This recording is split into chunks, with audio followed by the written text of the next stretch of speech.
नमस्कार मित्र साथियों, BL Prajapati motivational speaker. आज आपके बीच में विषय लेकर आया हूँ, गुरु सेवा सब पर भारी। जी हाँ, आपने सुना होगा दोस्तों। तो गुरुदेव की कृपा जब इंसान के ऊपर बरसना शुरू हो जाती है तो वो सब पे भारी पड़ जाती है, सब पे भारी।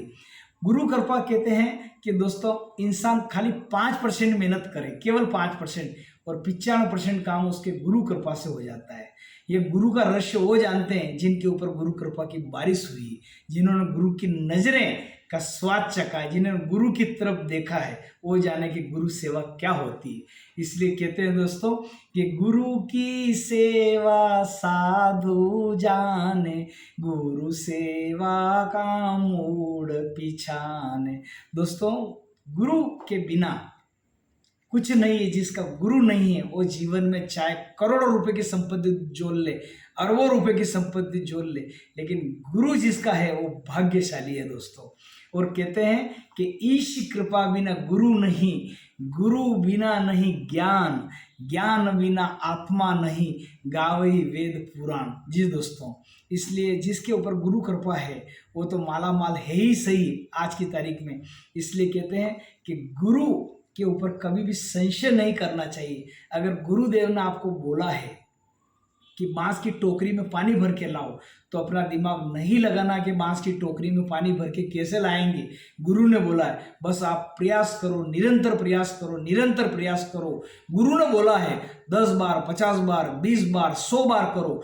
गुरु ने कहा है कि बांस की टोकरी में पानी आएगा, मतलब पानी आएगा। एक स्थिति आएगी कि गुरु ने आपको बोला है, तो निरंतर प्रयास से बांस जो फूल जाएंगे और उस टोकरी के अंदर पानी आ जाएगा और आप गुरु के चरणों में समर्पित कर देते हो। तो गुरु कोई भी बात बोलते हैं तो उसमें संशय नहीं होना चाहिए आपको। इसलिए कहते हैं दोस्तों कि गुरु ने अगर कोई बोला है आपने, तो आपका काम हो जाएगा। गुरु की कृपा से जब पड़ती है तो कहते हैं कि गुरु की कृपा से लंगड़ा भी पर्वत पार कर जाता है और गूंगा कवि बन जाता है, ऐसा गुरुदेव मतलब जो है बोलते हैं। तो दोस्तों, गुरु कृपा सब पर भारी है। जब जिसको गुरु कृपा का रंग चढ़ जाता है तो वो शिष्य अलग ही दिखता है। गुरु कृपा का रंग किसके ऊपर चढ़ा था? मीरा के ऊपर चढ़ा था। मीरा महारानी थी, राज परिवार की, राजघराने की महारानी थी। लेकिन क्या बोलती है मीरा कि सकरी गली में हमारा सदगुरु मिला, मैं तो मिलने जाऊंगी, मैं तो चाल चलूंगी अनूठी, सकरी गली में हमारा सदगुरु मिला। तो दोस्तों, गुरु सेवा सब पर भारी है। और गुरु जो अपने को मिले हैं तो वो भाग्यशाली हैं, और जिनको नहीं मिले हैं उनको दोस्तों गुरु करना चाहिए। क्यों करना चाहिए?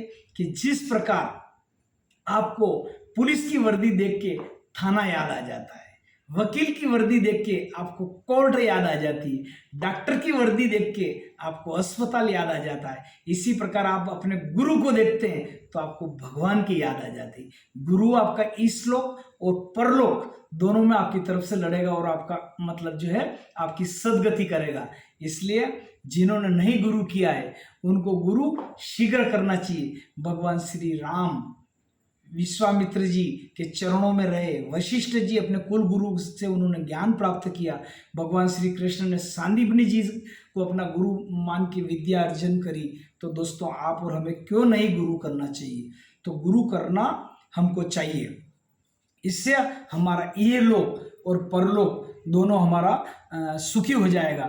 एक कहानी मैं बताता हूँ आपको। संत श्री आशाराम जी बापू, आज जो ब्रह्मज्ञानी संत हैं, वो कैसे बने, उन्होंने गुरु आज्ञा को कैसा सिर पर धारण किया होगा, तब आप गुरु बने। एक बार हमारा गुरुदेव ने किस्सा बताया कि जो चाइना पी के उनके गुरु साईं लीलाशाह जी भगवान थे महाराज से, उन्होंने बोला कि भाई आसाराम जी, आप मतलब जो है ये बाहर के कोई डॉक्टर वगैरह और शिष्य थे 4-5 जने, इनको आप चाइना पीक दिखा के लाओ। तो गुरुदेव की उन्होंने बोला कि शिरोधार्य गुरुदेव आज्ञा। तो अब मान लो दूसरे शिष्यों को भी इधर उधर देखे कहीं हमारा नंबर नहीं आ जाए, लेकिन गुरुदेव तो चाहते थे कि हमको सेवा मिले। तो जो चाइना पीक है, अभी जो उसका नाम है नैनीताल पीक के नाम से, मतलब नैना पीक भी कहते हैं उसको, नैनीताल के अंदर है, तो उस समय उसको चाइना पीक कहा जाता है। तो गुरुदेव ने चाइना पीक, अब उनको 5-6 जो भी शिष्य थे उनको गुरुदेव दिखाने के लिए गए। आप सोचिए कि 2615 मीटर की ऊंचाई पर जो आपका नैना पीक है ना, उसको दिखाने के लिए गुरुदेव निकल गए। और मौसम कई बार वहां बिगड़ जाता है तो लोग वापस रिटर्न आते हैं, क्योंकि मौसम अक्सर बिगड़ता रहता है इतनी ऊंचाई पे। लेकिन बापू ने बोला कि गुरु आज्ञा ही केवलम, शिष्य से परम मंगलम। तो जो 5-7 जने थे, आंधी आई, तूफान आई, हवा आई, जितने लोग जा रहे, सैकड़ों लोग जा रहे थे देखने के लिए चाइना पीक, तो उसमें से 97% लोग वापस रिटर्न आ गए कि इतने रिस्क नहीं ला। लेकिन गुरु ने कहा कि गुरु का वचन दिखा के लाना, तो ऐसी हालत में भी गुरुदेव मतलब जो है पीछे मुड़ के नहीं देखा, और उन्होंने मतलब जो है चाइना पीक जो गुरुदेव ने बताया था, जो 5-7 जने थे, उनको दिखा के लाए। तो ऐसे गुरुदेव दोस्तों, हमें बड़ी खुशी होती है कि ऐसे ब्रह्म ज्ञानी संत से हमको शिक्षा मिली, दीक्षा मिली, उनको हम दंडवत प्रणाम करते हैं।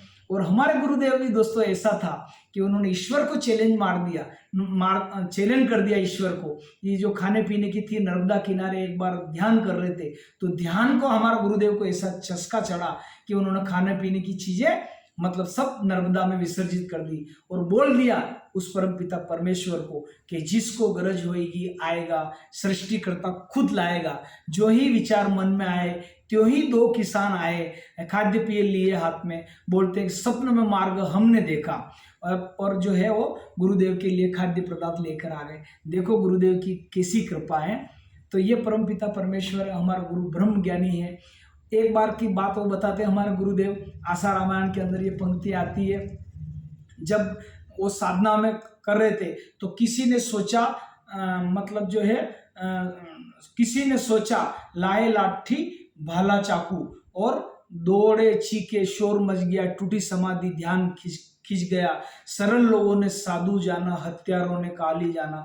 मतलब उनको ऐसा लगा कि कौन आ गया। लेकिन जो है जब वो धारिया लेके मतलब जो है गुरुदेव को मारने के लिए आए, तो गुरुदेव ने बोला तेरी मर्जी पूर्ण हो। तो उनका हाथ से जो हथियार था, धारिया था, वो छूट गया और गुरुदेव के चरणों में मतलब जो है गिर गए। कैसे हमारे गुरुदेव की ऐसी ऐसी कृपा है। तो आशा रामायण की बहुत सारी पंक्तियां हैं जो आप पढ़ोगे तो पढ़ने से ही आपका रोम रोम खुल जाएगा और गुरु की याद आ जाएगी। तो दोस्तों आशा रामायण पाठ आपको रोज करना ही चाहिए, जो गुरुदेव से दीक्षा लिए हैं, और जिन्होंने गुरु नहीं बनाया उनको गुरु बनाना चाहिए।